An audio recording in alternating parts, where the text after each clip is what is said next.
नमस्कार. जय श्रीश्याम. एक प्रसंग असा की बाबांच्या भक्तांमध्ये जागृत झालेली एक भावना आणि सत्यतेत उतरलेले आज प्रत्यक्ष आपण भक्ताकडून जाणून घेऊया. दादा, आपला प्रसंग सांगा बरं. माझे नाव राजपूत विजय राहणार सापड. हो. एकादशीच्या दिवशी आलो का संध्याकाळ झाली जास्त लोक दर्शन नाही होत म्हणून मला शातीमध्ये बुद्धी नाही. हिला काय बोलतो एवढ्या लाईन माझे चक्कर बिक्कर म्हणजे दुरून पाय पडून एक तर मला दिसतं कमी. बरोबर. मी इकडनं आलो म्हणून दर्शन घेतलं. तिथं सगळी गेलो रात्री झोपेमध्ये डोळा बांधून लावला. दिवसभर काही दिसलं नाही. शेतामध्ये बाबाचं नाव कळत दिसतो म्हणजे एक दीड तास.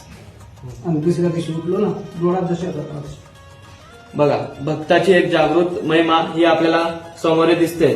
काही आपल्याला काय वाटते या बाबतीत? जय श्री खाटूश्याम. हा अनुभव तर खरंच सत्यच आहे. कारण त्यावेळेस तब्येत पण बिघडली होती. आम्ही इकडून रिक्वेस्ट केली होती की आम्हाला जाऊ द्या बरं इकडनं. पण ते म्हणे सीसीटीव्ही कॅमेरे आहेत तर नाही चालणार. मग आम्ही बाहेरनं दर्शन घेतलं खाटूश्याम मंदिरचं. म्हणजे बाबांची महिमा अपरंपार आहे. त्यांच्याकडून बोललं गेलं की बाबा मला उशीर होतोय, म्हणजे डोळा बंद पडेल, मला दिसणार नाही, आम्ही आज बाहेरून दर्शन घेऊन जातोय.